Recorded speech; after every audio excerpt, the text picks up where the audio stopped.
everybody, welcome back to my Project 13. Got into town yesterday, pretty late in the afternoon. Was on vacation with the family at the Oregon coast. Was gone for a few days. And I'll tell you, man, there is nothing like leaving behind the city life, the chores, the responsibilities, not working.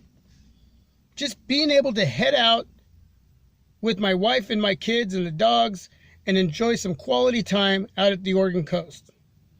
Now, at the beach house right next to the lake, walking distance to the beach, in the jetty, and just got to enjoy the wildlife that is out there, listening to the sounds of all the critters. At one point, there was 4 eagles flying above my head. Yeah, just good times, eating good food, playing games with the family, watching some movies late at night. Just taking it all in and breathing and trying to let all that other stuff go. You know what I'm saying? I'm sure all of you have your quality place that you like to hang out where you're able to just vent. So anyway, was able to take the Sony Xperia XA1 Ultra right here on my dash of my car, attached to the iAudi car mount, shooting this video, front-facing video, Full HD 1080p. Now, I took my Samsung Galaxy S8 and the HTC Ultra. I wish I would have taken my LG devices, but I didn't. Remember, I was on vacation, okay? I should have only taken one device, but I took a couple others. I was able to take a lot of pictures, especially with the Sony. Now, I'm not going to be doing any comparisons with the higher end devices. Unless you really want to see that, you can leave that down below.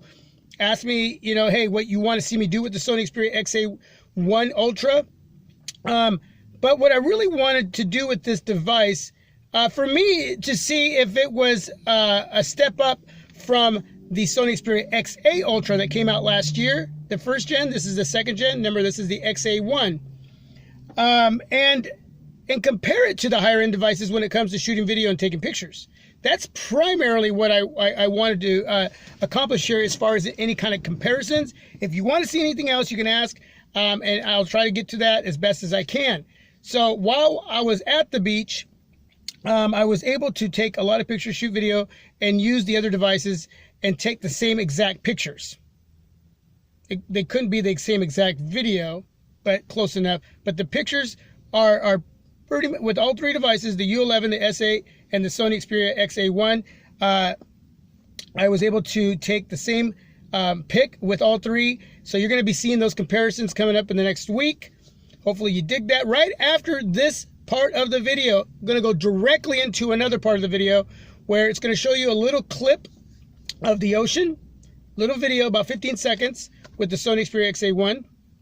And then you're going to see 2, I think it's 2 front-facing pictures, and then some rear pics, and then the last 2 is coming back into town with the Sony on the dash of my car. And as I'm driving back through the city on one of the bridges, I took a couple pictures while moving, while driving. So you'll get to see in action what those pictures look like. Just a little slideshow, and I just wanted to share a little bit of the vacation with you. The pictures you're going to see are just a few of many I took. So I'll be putting a compilation of those together, making some slideshows, editing, uploading, so you can see the S8 and the U11 up against the Sony. And I think you're going to be surprised at what the Sony with the 23 megapixel camera can do. Just wow. And I'm stoked to have this device. I think one of the other areas, I will throw this in there and then I'll end this video.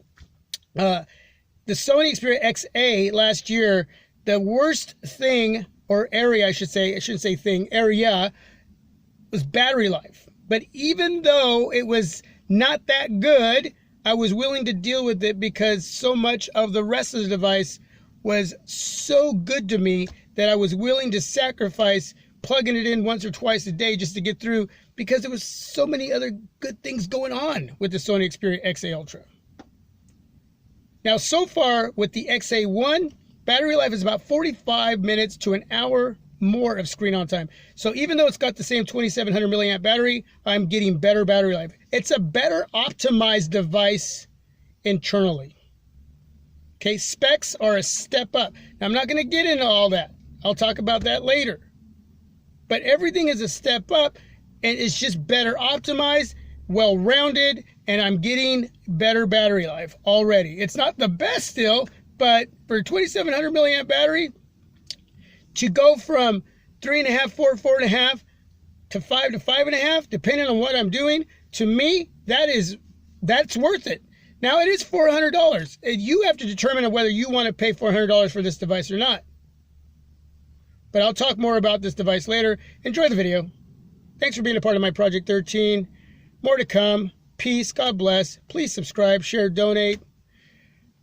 It's good to be back, but I'd rather be back at the coast, just chilling and relaxing. I'm out.